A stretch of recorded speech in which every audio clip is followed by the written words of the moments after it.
Let's say hello to the man himself, the best dressed man in boxing, the great Frank Warren, who, Frank, I've been getting a lot of stick from ADE on my jumper. He says it's not cool that I'm having a midlife crisis. I thought it was very cool. Who better than you to ask? What do you think?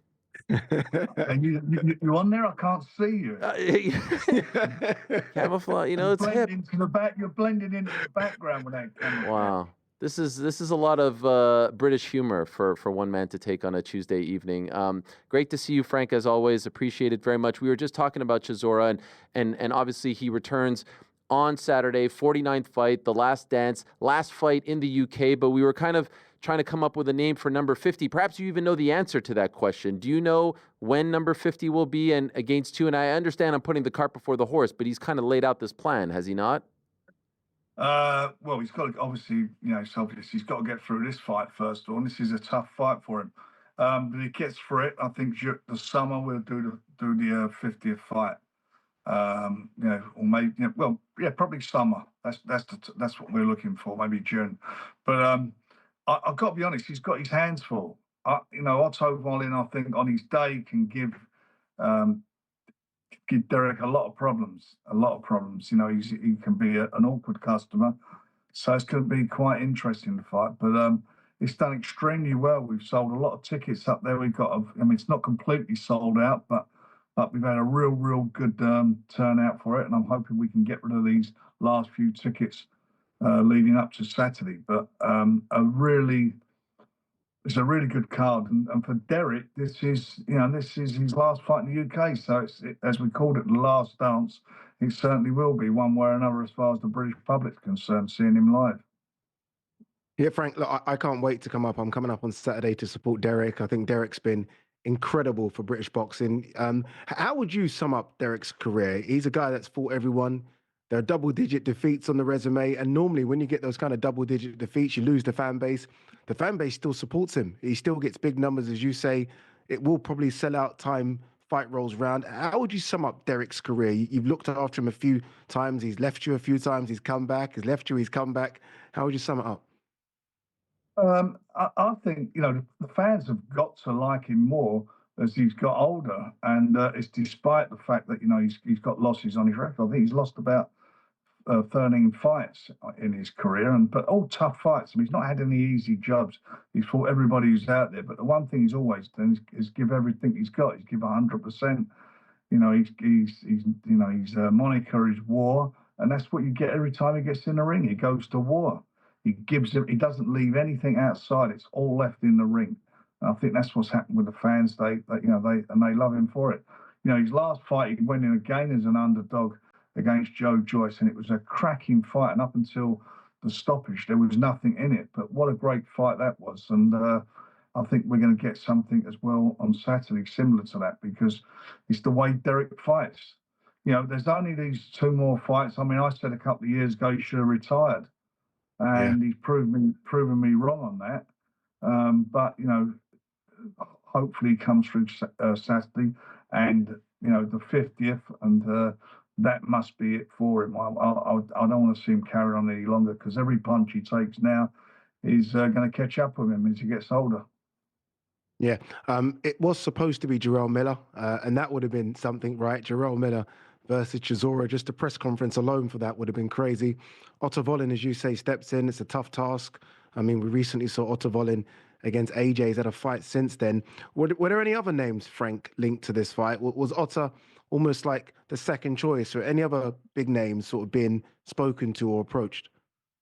No, there were quite a few people. Different people were thought about. Their names were mentioned, but we settled on this one. And I think Otto's, what's he had about? I'm not sure the exact amount. I think he's had something like maybe 28, 30 fights. He's only lost 2 fights, and both of those were two world champions in Tyson Fury and AJ. So he's fought at the highest level, and as I say, on his day, he can be a bit of a problem for anybody. He's a southpaw. He's quite awkward, and he's up for this. I mean, for both of them.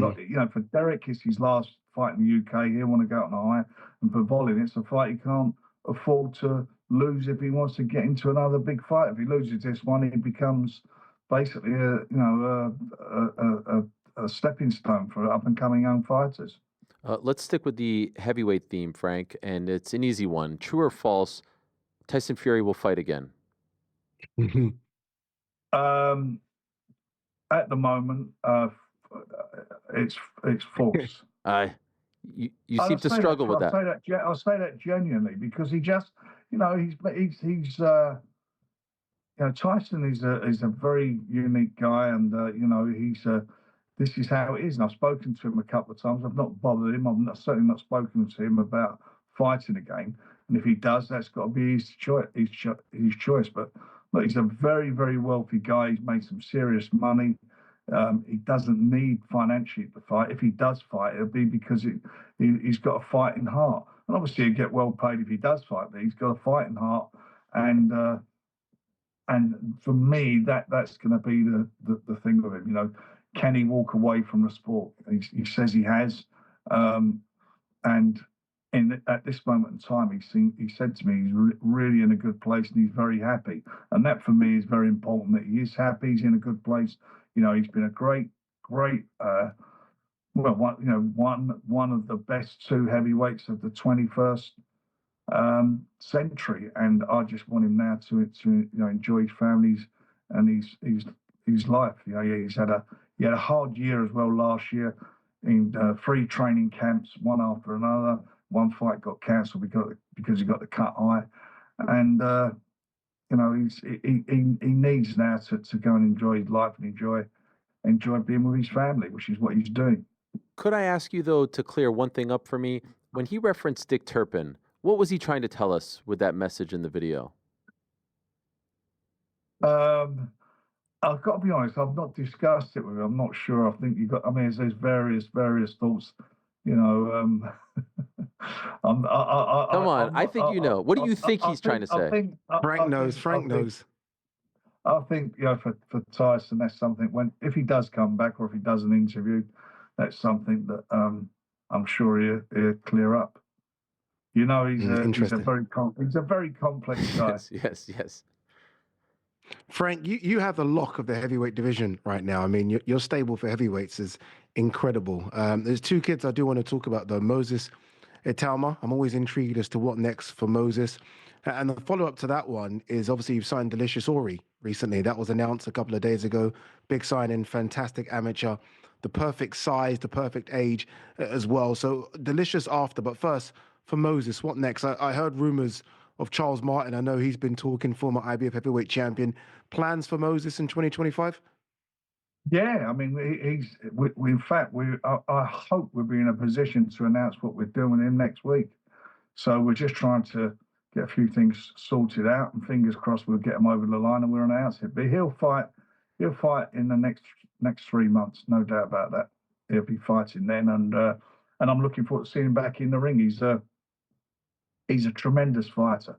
You look at him; he's only 20 last month, and he's anybody who talks about the next big fighter, the one who I feel is going to be the next big thing.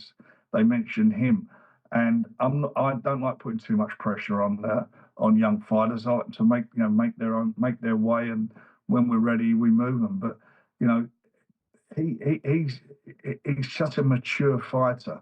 When you think of his age, the last time he fought, he was a teenager, and the maturity of how he goes about his business in the ring.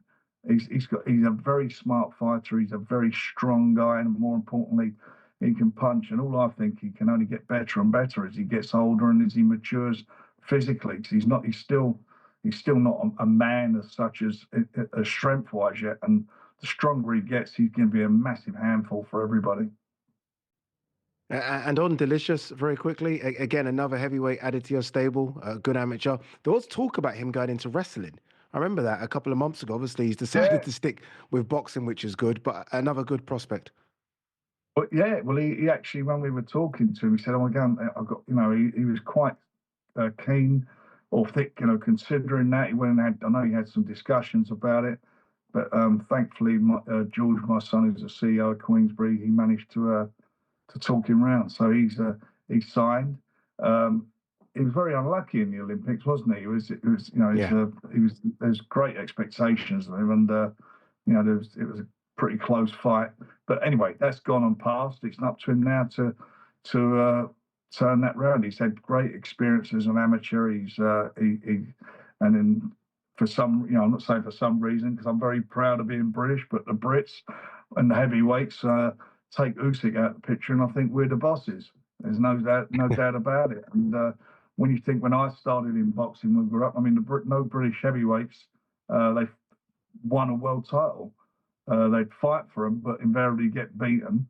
And it's not until, I think, going back to Lennox Lewis and going back to Frank Bruno, that we were lucky. Would not say we were lucky enough to start winning titles, but now, I mean, we're absolutely so strong with such a great bunch of young fighters Frank, and mature fighters. would love to ask you about two massive pieces of news in the boxing world that don't necessarily pertain to your business, but who better than you to ask your opinion on these pieces of information. The first one being this very strong rumor coming out, or story from the Ring, which of course is owned by Turki Al-Sheikh, states that on September 13th, they are going to in fact do Canelo Alvarez versus Terence Crawford. Are you surprised that they got this over the line, that it appears to be a done deal for Las Vegas's Allegiant Stadium? Look, if it's done, I mean, as a boxing fan, I can't wait to see that fight. It's a fabulous fight.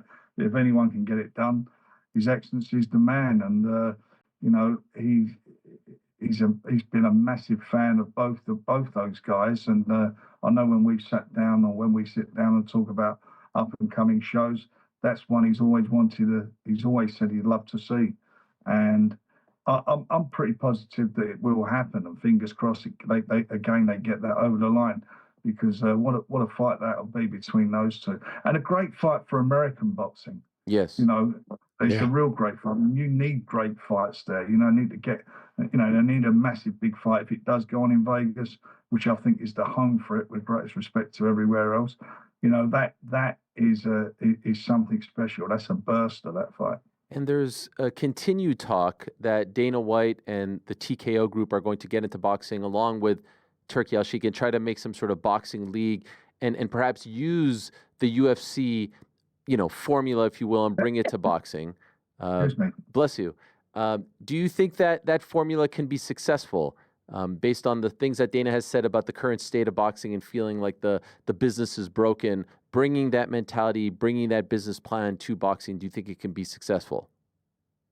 Yeah, I mean, Dana's a very competent guy, and and he knows what he's doing, and His Excellency, you've got to look at his track record, how brilliant he's been for the sport.